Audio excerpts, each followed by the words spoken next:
जय हिंद और जोहार। इन दिनों हमारे राज्य झारखंड में आदिवासी एवं कुर्मी आंदोलन काफी सुर्खियों में है। जहां एक तरफ कुर्मी वर्ग कहता है कि हम आदिवासी हैं, इतिहास में हमारे दस्तावेजों के साथ छेड़छाड़ हुई है, जिस वजह से हमें आदिवासी से बाहर करके ओबीसी के कैटेगरी में डाल दिया गया है और आज की तारीख में वापस से हमें आदिवासी यानी कि एसटी बनना है। दूसरी तरफ आदिवासी वर्ग कह रहा है कि कुर्मी ना कभी आदिवासी थे, ना इन्हें कभी आदिवासी बनने दिया जाएगा। इतिहास में इनके साथ कोई छेड़छाड़ नहीं हुई है। अगर कुर्मी आदिवासी वर्ग बन गया तो आदिवासियों का आरक्षण कम हो जाएगा, आदिवासियों को मिलने वाला सरकारी लाभ खत्म होने की कगार पर पहुंच जाएगा।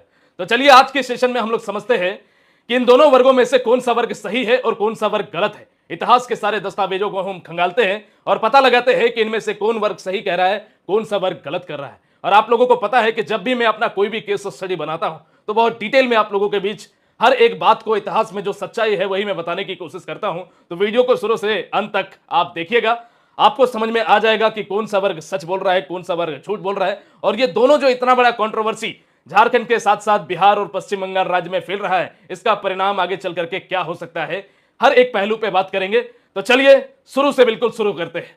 इस कहानी की शुरुआत 19वीं सदी से शुरू होती है। 19वीं सदी जब बिहार, झारखंड, पश्चिम बंगाल, उड़ीसा सब एक ही प्रांत का हिस्सा हुआ करते थे, जिसको हम लोग बंगाल प्रांत या बंगाल प्रेसिडेंसी के नाम से जानते हैं। आप सबको पता है कि ये सारे राज्य जो है बंगाल प्रांत का हिस्सा हुआ करते थे और उस समय का भव्य बंगाल का नक्शा कुछ इस तरीके का हुआ करता था। 1912 का वो टाइम पीरियड था जब बिहार प्रांत जो है बंगाल प्रांत से अलग हो जाता है और इस बिहार प्रांत में 3 राज्य शामिल होते हैं वर्तमान समय के झारखंड, उड़ीसा और बिहार। इन तीनों राज्यों को मिलाकर के ही आपका बिहार प्रांत बनता है। आगे चल करके कुछ अनबनों के कारण 1936 ईस्वी में उड़ीसा इस बिहार प्रांत से अलग होकर के एक नया राज्य बन जाता है। और यह 1912 ही वो टाइम पीरियड था जब झारखंड भी अपने आजादी को मांग रहा था, झारखंड भी अपने आप को एक राज्य के रूप में मांग रहा था। लेकिन 1912 से वह संघर्ष करना शुरू करता है और 2000 में जाकर के झारखंड एक अलग राज्य बनता है। खैर वो अलग कहानी है। तो 1936 की मैं एक दास्तां आप लोगों को इसीलिए सुना रहा हूं क्योंकि ये वो टाइम पीरियड था जब ये जो कुर्मी समाज है ये संपूर्ण इन सभी राज्यों में आपको मुख्य रूप से निवास करते हुए दिखाई देगा, मुख्य रूप से बिहार, झारखंड और पश्चिम बंगाल के क्षेत्र में। तो ये जो कुर्मी वर्ग है, इतिहास के दस्तावेजों में अगर कहा जाए, अंग्रेजों के टाइम पीरियड में अगर कहा जाए तो यह बात सच है कि इन्हें आदिवासी की मान्यता दी गई थी, इन्हें एसटी कैटेगरी में सूचीबद्ध किया गया था। और मैं कभी भी कोई भी बात तथ्यों के बिना, प्रमाणों के बिना बात नहीं करता, इसीलिए आप लोगों को वो सारे प्रमाण आज की तारीख पे मैं दिखाने वाला हूं। इस नक्शे को थोड़ा मैं आप लोगों को खोल के समझा देता हूं, तब आपको समझ में आ जाएगा कि पूरे बंगाल प्रेसिडेंसी का नक्शा में देखेंगे तो आप लोगों को बिहार, बंगाल, झारखंड हर एक राज्य जो है उस समय का दिखाई दे देगा। खैर आगे हम लोग बढ़ते हैं। इस कहानी की शुरुआत कहां से होती है? इस कहानी की शुरुआत होती है जनगणना से। आप सभी को पता है 1872 वो पहला टाइम पीरियड रहा जब हमारे देश में अंग्रेजों के द्वारा जनगणना करवाई गई और 1881 वो टाइमलाइन है जब से हमारे देश में प्रत्येक 10 साल के अंतराल पर जनगणना होती है। 1881 से लेकर के 2011 तक ये सिलसिला लगातार चलता रहता है। लेकिन खैर 2011 के बाद आपको पता है हमारे देश में भाजपा की सरकार आती है और ये ऐतिहासिक सिलसिला को वो लोग खत्म करते हैं और देश में जनगणना जो है रुक जाती है। खैर 2021 में कोविड का भी परिस्थिति था, लेकिन 21 के बाद भी 22, 23, आज 25 पहुंच गया, देश में जनगणना नहीं हुई है, वो भी अलग मसला है, आगे बात करेंगे। तो 1881 तक आप लोगों ने देखा कि प्रत्येक 10 साल के अंदर क्या होने वाला है, जनगणना होने वाला है। यह सिलसिला लगातार यूं ही चलता रहता है 1941 तक। लेकिन 1941 जाने से पहले आप लोगों को थोड़ा सा 1931 के जनगणना को पढ़ना पड़ेगा। देखो 1931 का जब जनगणना होता है ना, तब आपको पता है कि जब भी देश में जनगणना होता है तो आप लोगों से आपका धर्म पूछा जाता है, आप किस कम्युनिटी से आते हैं आपसे पूछा जाता है। कोई हिंदू कहता है, कोई मुस्लिम कहता है, कोई सिख ईसाई कहता है। उसी तरीके से 1931 के टाइम पीरियड के बारे में बात करें, जब सभी मजहबों के बारे में पूछा जा रहा था, सभी धर्मों के बारे में, सभी कम्युनिटीज के बारे में पूछा जा रहा था, तो एक कम्युनिटी ट्राइबल्स की भी हुआ करती थी। ट्राइबल्स की भी एक कम्युनिटी हुआ करती थी और उसी ट्राइबल की कम्युनिटी में जो झारखंड की आज की तारीख पे 33 जनजातियां हैं, उन 33 जनजातियों के साथ साथ एक जनजाति और शुमार थी जिसको हम कुर्मी के नाम से जानते हैं। तो ये कुर्मी समुदाय भी आपका किसके तहत, एसटी कैटेगरी के तहत अंग्रेजों के द्वारा सूचीबद्ध किया गया था। यह बात सत्य है। लेकिन जैसे ही 1951 यानी कि देश की आजादी के बाद पहला जनगणना होता है, बहुत ही चालाकी से इस जनगणना कॉलम से ये जो ट्राइबल का कॉलम था इसको हटा दिया जाता है और कहता है कि भारत एक अखंड राज्य है, यहां ज्यादा जो है कोई भी तर्क हो, कोई भी वितर्क हो, उस समय ना हम थे ना आप थे। बस इतनी बात को आप समझिए कि जनगणना के कॉलम से हिंदू, मुस्लिम, सिख, ईसाई हर एक कॉलम रहा, लेकिन ट्राइबल का कॉलम को हटा दिया गया, जिससे सबसे बड़ी क्षति झारखंड में 2 वर्ग को हुई। पहला है आदिवासी वर्ग, उन्हें सरना धर्म का कॉलम नहीं मिला आज तक, जिसके कारण वो सरना धर्म की लड़ाई लड़ रहे हैं, सरना धर्म कोड की मांग कर रहे हैं। और दूसरा है कुर्मी वर्ग। ये कुर्मी वर्ग और आदिवासी वर्ग दोनों को 1951 की जनगणना से एक बड़ा झटका मिला। एक को एसटी की सूची से बाहर कर दिया गया और दूसरे को सरना धर्म कोड जो है उनका छीन लिया गया। और तब से लेकर के आज तक लगातार कुर्मी समुदाय और आदिवासी समुदाय दोनों ही संघर्ष कर रहे हैं अपनी अपनी मांगों को लेकर के, लेकिन दोनों की मांगों को आज की तारीख पे केंद्र सरकार नहीं सुन रही है। और एक तरफ जो है, जब हम लोग एसटी कैटेगरी में बात करते हैं कुर्मियों को शामिल करने की, तो यहां पर आपस में ही आदिवासी और कुर्मी समुदाय लड़ने का काम करते हैं। लेकिन कोई नहीं, आगे हम लोग बात करते हैं इसका क्या परिणाम होगा। तो जैसा मैंने आपको बताया कि 1931 तक जनगणना कॉलम में ट्राइबल्स का एक कॉलम हुआ करता था, जिसमें कुर्मी समुदाय भी पार्टिसिपेट करती थी, आदिवासी समुदाय भी पार्टिसिपेट किया करती थी। 1941 वो टाइम पीरियड रहा जब पहली बार ये कॉलम हटा, यानी कि 1941 का जब जनगणना हो रहा था, उस जनगणना में सबसे पहले एसटी कैटेगरी से कुर्मी कम्युनिटीज को अलग किया गया और कुर्मी कम्युनिटी को निकाल करके ओबीसी कैटेगरी में डाल दिया गया। और यह चीज और ज्यादा फाइनल कब होती है, जब सेंसस होता है इंडिया का 1951 का। 1951 की जनगणना में यह चीज और फाइनल होती है। मैं आपको क्या समझाना चाहता हूं, आगे समझिए। तो जैसा मैंने आपको बताया कि 1941 का जब जनगणना हुआ, वहां पे हर एक चीज परफेक्ट था, हर एक चीज परफेक्ट था, सिवाय एक चीज की कुर्मी जो है उस समय आदिवासी के अंतर्गत या एसटी के अंतर्गत नहीं था 1941 के जनगणना में। यह कब था, 1941 के जनगणना में कुर्मी समुदाय एसटी की सूची में कैटेगराइज था। और वो क्या कारण था कि वहां से वे लोग बाहर आए, इसके बारे में इतिहास के पन्नों में हम लोगों को कोई भी तथ्य मिलता नहीं है, कोई भी प्रमाण हम लोगों को नहीं मिलता। और 1941 की जनगणना में यह रहा था कि आदिवासियों के सेंसस में जब जनगणना हो रहा था तो उनके लिए एक सेपरेट कॉलम था ट्राइबल्स का। यहां तक बात क्लियर है, आगे बढ़ते हैं। अब ध्यान से सुनो, अब यहां पे आप लगातार देखेंगे 1951 से लेकर के 2011 तक का सेंसस है। हर जगह पे आप दिखाई देगा सिख, बौद्ध धर्म, जैन धर्म, हिंदू धर्म, हर एक मजहब, हर एक कम्युनिटी के लोग दिखाई देंगे, लेकिन ट्राइबल्स का कॉलम आपको नहीं दिखाई देगा। और लोग मजबूरी में आके, ताकि उनको सरकारी लाभ मिले, सरकारी हितों का लाभ मिले, आरक्षण का लाभ मिले, इसलिए उनके पास मजबूरी बन गया कि वो हिंदू कॉलम को टच करे या तो अदर के ऑप्शन को टच करे। और तब जाकर के आदिवासी समुदाय जो है, majority of Adivasi Hindu communities को टच करने का काम करते हैं, कहते हैं कि हम हिंदू हैं। और आदिवासियों का एक बहुत बड़ा वर्ग जो है अदर के ऑप्शन को भी चूज करता है। कुर्मियों के पास भी कोई विकल्प नहीं था, तो वे भी हिंदू के कॉलम को टच करने का काम करते हैं। और तब से कहा जाने लगा कि आदिवासियों एवं हिंदुओं, कुर्मियों का वैसा वर्ग जो हिंदू के कॉलम को टच करता है, वो हिंदू कम्युनिटी को रिप्रेजेंट करने का काम करते हैं। लेकिन दोनों की इच्छा नहीं थी, दोनों का मन नहीं था कि वो हिंदू के कॉलम को टच करे। उन दोनों की महत्वाकांक्षा, इच्छा यही थी कि वापस से पुराने ट्राइबल्स का जो कॉलम हुआ करता था वो उनको दिया जाए, लेकिन वो चीज देश की आजादी के साथ ही खत्म हो गया।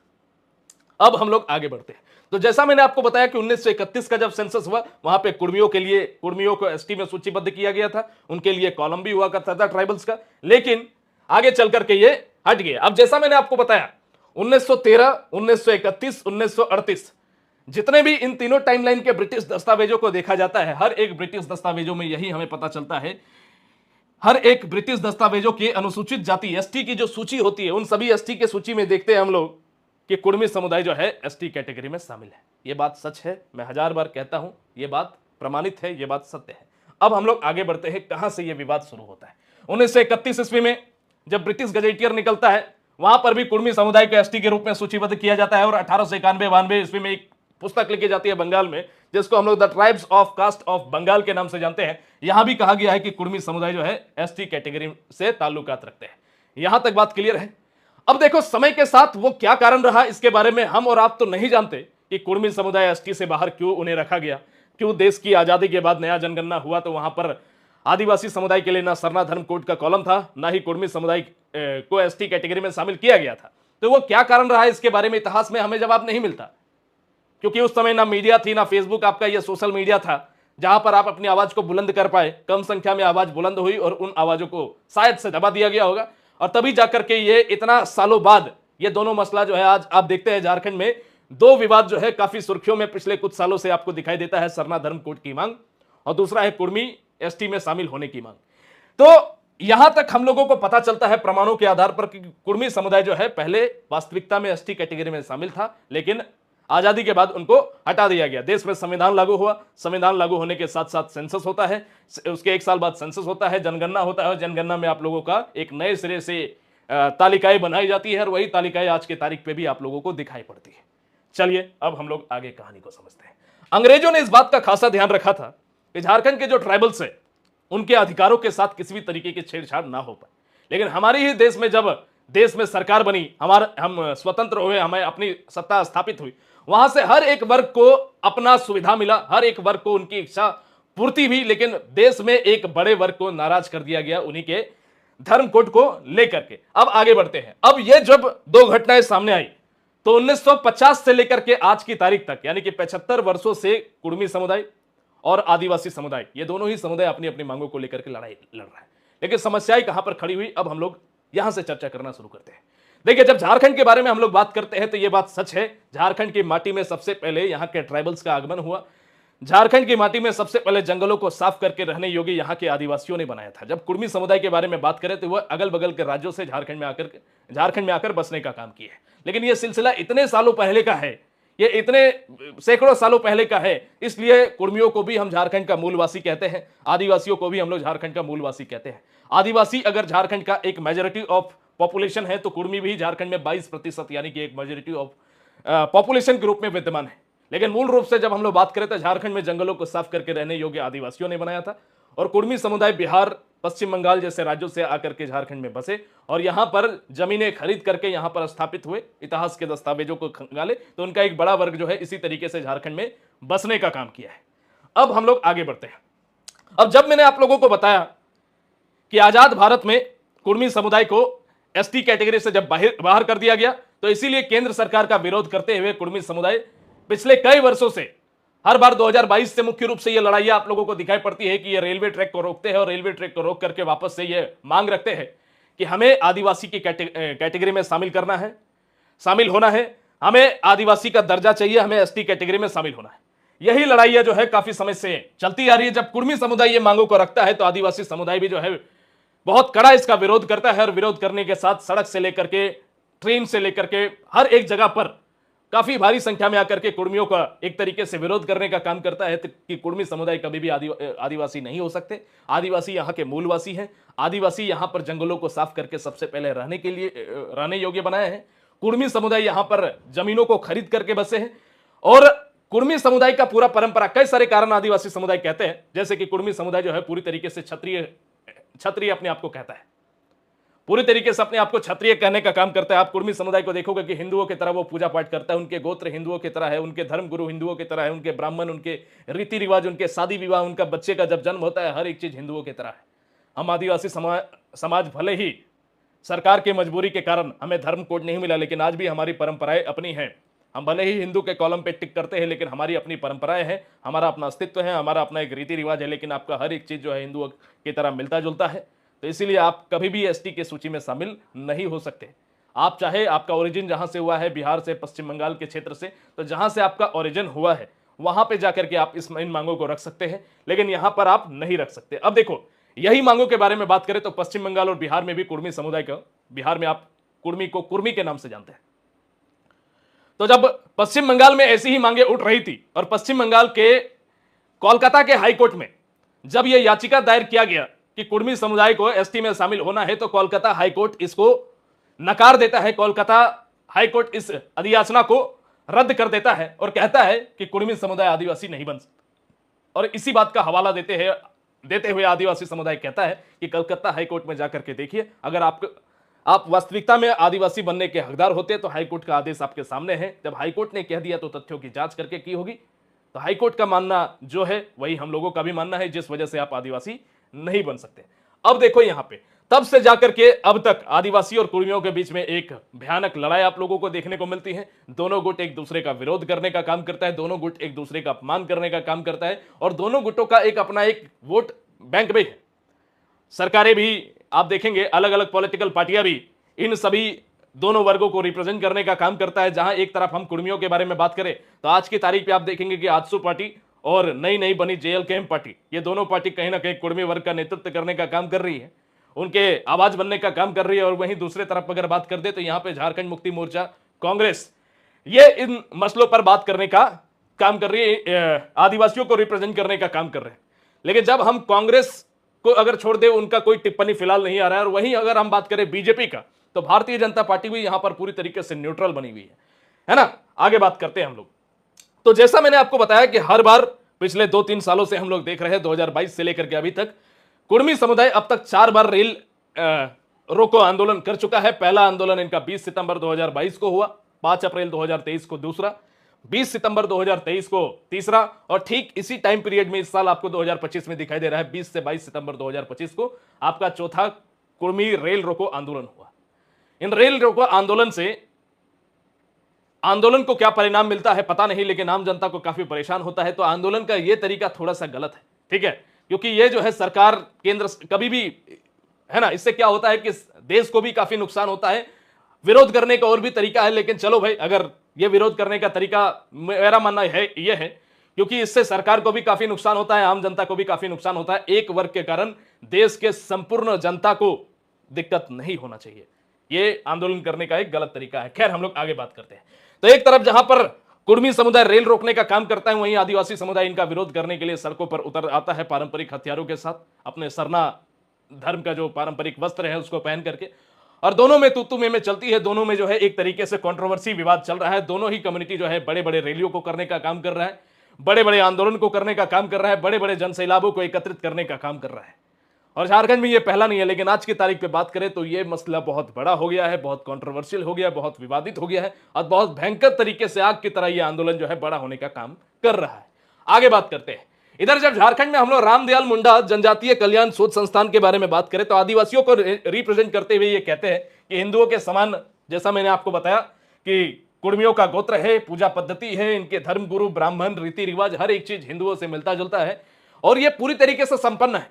अगर हमें एसटी कैटेगरी में शामिल होना चाहते हैं तो कहीं ना कहीं हमारी स्थिति को देखिए, हमारा विकास इतने वर्षों से नहीं हुआ है, जिस वजह से हम आदिवासी जो है आरक्षण का लाभ उठा रहे हैं। कुर्मी समुदाय अपने आप में संपन्न है, इनका एक बड़ा वर्ग आप जाकर के देखेंगे तो ये संपन्न है, इनकी वो दयनीय स्थिति नहीं है जो आदिवासियों की है, इसी वजह से ये आदिवासी नहीं बन सकते। और वास्तविकता में अगर बात करें तो ये बात सच है कि कुर्मियों की जो सामाजिक स्थिति है वो आदिवासियों से काफी अच्छी है। कुर्मियों को अगर आप नौकरियों में बारे में बात करो, हर एक वर्ग में बात करो, तो अपने आप को रिप्रेजेंट ये अच्छी तरीके से कर लेते हैं। इनका वर्ग आदिवासियों की तुलना में काफी ऊंचा आज की तारीख पे उठ चुका है, ये बात भी सच है। अब हम लोग आगे बात करते हैं। मैंने बोला ना, मैं किसी भी पक्ष में बात नहीं करूंगा, मैं दोनों ही पक्ष से बात करने की कोशिश करूंगा। अब यहां पर झारखंड में आप लोगों को कुर्मी समुदाय के दो बड़े नेता आप लोगों को दिखाई देंगे। एक तरफ जयराम महतो साहब है, एक तरफ आपके सुदेश महतो साहब है। दोनों ही वर्ग कुर्मी समुदाय को रिप्रेजेंट करते हुए कहते हैं कि इनकी मांगे जायज है, इनकी डिमांड जो है ये जायज है, और इनकी डिमांड्स फुलफिल होनी चाहिए। जाहिर सा बात है, देखो झारखंड में कोई भी पॉलिटिकल पार्टी, आज की तारीख पे ये मामला इतना है, ये बहुत बड़ी राजनीति का भी शिकार ये आंदोलन होने जा रहा है, क्योंकि देखो हर एक पॉलिटिकल पार्टी अपने डीएनए के अकॉर्डिंग, जिससे उनकी बनावट हुई है, उस तरीके से अपने लोगों का समर्थन करने का काम कर रहा है। जब दोनों ही पॉलिटिकल पार्टी, चाहे जेएलके में हो या आजसू हो, इन सबको पता है पूरे झारखंड को ये पूरी तरीके से कुर्मियों की पार्टी है, हर तरीके से कुर्मियों को रिप्रेजेंट करने का काम करते हैं, इसीलिए कुर्मियों की बातों को ये सत्य साबित करने की कोशिश कर रहे हैं। और आपको पता है, इस बार का विधानसभा चुनाव हो या हर एक मामले में आपने देखा कि इन दोनों ही पॉलिटिकल पार्टियों को बढ़ चढ़ करके कुर्मी समुदाय ने वोट देने का काम किया है। तो इनमें से कोई भी पॉलिटिकल पार्टी चाह करके भी कुर्मियों का विरोध नहीं कर सकता है। और आप देखेंगे ना ही ये लोग आदिवासियों का खुल के विरोध कर रहे हैं, क्योंकि इनको पता है आदिवासियों को खुल करके विरोध करेंगे तो चुनाव में हम लोगों को कोई फायदा नहीं होने वाला है, आदिवासियों का एक वोट नहीं मिलने वाला है।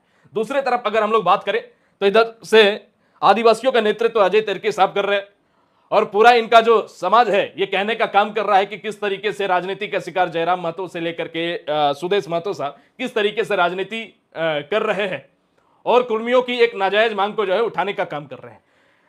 सरना समुदाय के मानने वाले लोग ये भी कहते हैं, खैर इसके बारे में हम लोग आगे चर्चा करते हैं, लेकिन पहले इतना समझो कि इधर अगर बात कर दे आदिवासियों की तरफ से मुख्यमंत्री भी आपने देखा कि राज्य के विधानसभा से इन्होंने कहा कि आदिवासी समुदाय अपना ही सरना धर्म की मांग को लेकर के इतने सालों से संघर्ष कर रहा है, लेकिन उनको नहीं मिल रहा है, और दूसरे तरफ एक दूसरा बाहरी वर्ग जो है आदिवासी बनने की तरफ है। तो आदिवासी जब अपने ही अधिकार को नहीं ले पा रहा है तो आपके अधिकारों को कैसे दे देगा? ठीक है, अब आगे बढ़ते हैं। दूसरी तरफ बात करें तो आदिवासी वर्ग यह भी तर्क देता है कि विनोद बिहारी महतो जो आप लोगों के सबसे बड़े नेता है, राज्य के निर्माण से पहले जब अलग अलग वर्गों ने एक बड़ा बड़ा ग्रुप बनाया था, जिसमें आप शिबू सोरेन का संथाल समाज को देख सकते हैं, संथाल सोनोद समाज का देख सकते हैं, और एके रॉय का एक सोसाइटी को देख सकते हैं। उसी समय आप विनोद बिहारी महतो के बारे में बात करते हैं तो विनोद बिहारी ने एक ऐसा कम्युनिटी, शिवाजी समाज कम्युनिटी को बनाने का काम किया। जहां पर आप महतो वर्ग जो है इनको रिप्रेजेंट करने का काम करते हैं, तो आदिवासी समुदाय इस बात का भी तर्क देते हैं कि आपके जो सबसे बड़े नेता है वही इतिहास में आप देखेंगे कि इन्होंने अपने आप को आदिवासी पार्टी से नहीं जोड़ा, क्योंकि ये आदिवासी थे ही नहीं। क्योंकि आदिवासी अगर रहते तो ये आदिवासियों को भी अपने समाज में शामिल करने की कोशिश करते, तो केवल महतो को शामिल करने की बात है कि आप अलग है, हम अलग है। तो इस तरह के तर्क वितर्क कई सारे जो है हमारे झारखंड में आए दिन देखने को मिलता है। और जैसा मैंने आपको बताया कि इस पूरे मसले में आजसू पार्टी पूरी तरीके से कुर्मी समुदाय का समर्थन कर रहा है, लेकिन भाजपा अपने आप को न्यूट्रल करके रखा हुआ है। क्यों किया हुआ है न्यूट्रल? इसके पीछे का कारण यह है मेरे भाई, क्योंकि देखो कुछ भी हो, ये जो पूरा मसला है ये सीधा जाने वाला है। अगर मान लो कि कुर्मी को आदिवासी बनना है, एसटी बनना है, तो ये कोई छोटी बात नहीं है। ये संविधान में जाकर के संशोधन होगा, तभी जाकर के ये मांग पूरा हो सकता है। ये अपने आप में बहुत बड़ी लड़ाई है, ये अपने आप में बहुत बड़ी मांग है। तो इसके लिए सीधा जाना पड़ेगा केंद्र सरकार के पास और केंद्र सरकार तक पहुंचना। और केंद्र सरकार, भाजपा बहुत ही चालाक पार्टी है, ये किसी भी वर्ग का साथ नहीं दे सकते। पता है कि कुर्मी भी एक बड़ा वर्ग है, आदिवासी भी एक बड़ा वर्ग है, और भाजपा को दोनों तरफ से वोट मिलता है। अरे जब आजसू जेएलकेएम के बारे में बात करें, उनका मेजोरिटी ऑफ वोट कुर्मी है। जेएमएम के बारे में बात करें, मेजोरिटी ऑफ वोट उनका आदिवासी है। लेकिन भाजपा के बारे में बात करें, वो सब जगह से वोट लेने का काम करता है। इसी वजह से भारतीय जनता पार्टी के एक भी नेता का टिप्पणी इस पूरे मसले में आप लोगों को नहीं दिखाई देगी। इसलिए भारतीय जनता पार्टी पूरी तरीके से अलग थलग है। इस पूरे कंट्रोवर्सी में उनका कोई भी बयान आप नहीं देख पाएंगे, कोई भी नेता उनका टिप्पणी नहीं करने वाला है, क्योंकि जाहिर सा बात है कि सीधा ये केंद्र सरकार के ऊपर दबाव बनेगा। एक वर्ग का साथ दे दिया तो वो दूसरा वर्ग को नाराज कर देगा, इलेक्शन में उसको नुकसान होने वाला है। उसका वर्ग, जिस वर्ग को वादा करे उसका वादा अगर पूरा नहीं करते हैं तो उस वर्ग से भी उसका नुकसान होने वाला है। तो इसी वजह से भारतीय जनता पार्टी इस पूरे लड़ाई में शांत होने वाला है। और जैसा मैंने आपको बताया कि जेएमएम और कांग्रेस पूरी तरीके से, जेएमएम के पीछे पीछे कांग्रेस है, तो जाहिर सा बात है जेएमएम को कुछ भी कर रही है, कांग्रेस को उसमें साथ देना पड़ेगा। और तीसरा जो है, अभी नई नई पॉलिटिकल पार्टी जेएलकेएम बना है। इस पॉलिटिकल पार्टी ने भी मुख्य रूप से जो है कुर्मियों की आवाज को बुलंद करने का काम किया है, कुर्मियों का साथ देने का काम किया है। लेकिन जब हम लोग बात करते हैं यहां पर जायज मांग की, तो यहां पर आप किसको गलत ठहरा सकते हैं, किसको सही ठहरा सकते हैं? मुझसे अगर कोई पूछेगा, मुझसे अगर पर्सनल ओपिनियन कोई पूछेगा कि आप इनमें से किसके साथ हैं, तो मैं बोलूंगा मैं किसी के बारे में कोई टिप्पणी नहीं कर सकता। भारतीय जनता पार्टी की तरह मुझे भी न्यूट्रल रहना पड़ेगा। इसके पीछे का कारण यह है, अगर मैं एक शब्द में बताऊं कि सरना धर्म कोड मांगना अगर जायज है, ईमानदारी से सुनना और समझना, सरना धर्म कोड मांगना अगर जायज है तो कुर्मियों का आदिवासी बनने की मांग भी जायज है, दोनों ही जायज है। और मैं आपको कह देता हूं, जैसे सरना धर्म कोड केंद्र सरकार ने लटका करके रखा है, उसी तरीके से ये कुर्मी समुदाय का एसटी समुदाय में शामिल होने की जो मांग है, इसको भी केंद्र सरकार लटका के रखने वाली है।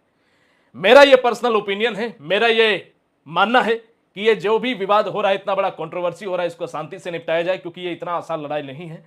जितनी भी लड़ाई, आप आवाज उठा लो, ट्रेन रोक लो, कुछ भी कर लो, केंद्र सरकार आपकी मांगों को नहीं मांग सकती। क्योंकि ये अगर इस तरह की मांगों को मांग लिया गया तो संपूर्ण देश में ऐसे कितने वर्ग हैं, ऐसे कितने कम्युनिटीज हैं जो आदिवासी बनना चाहते हैं। आप कहीं पर भी जाओ, आप महाराष्ट्र के क्षेत्र में जाओ, आप देखते हो मणिपुर में घटनाएं हुई, वो इसी तरह की लड़ाई थी। महाराष्ट्र की तरफ आप लोगों को दिखाई पड़ती है, बिहार पश्चिम बंगाल में आप लोगों को दिखाई पड़ती है, त्रिपुरा में आप लोगों को दिखाई पड़ती है। आप जम्मू कश्मीर की तरफ जाएंगे, वहां पर आप लोगों को दिखाई देगा। संपूर्ण भारत में इस तरह की मांगे उठ जाएगी। इसी वजह से मैं आपको बताऊं, यह विवाद कितना भी बड़ा हो जाए, इसको शांति से समझने की कोशिश करें। जो चीज इतिहास के पन्नों में हो गया है उसको सुधारना बड़ा मुश्किल है।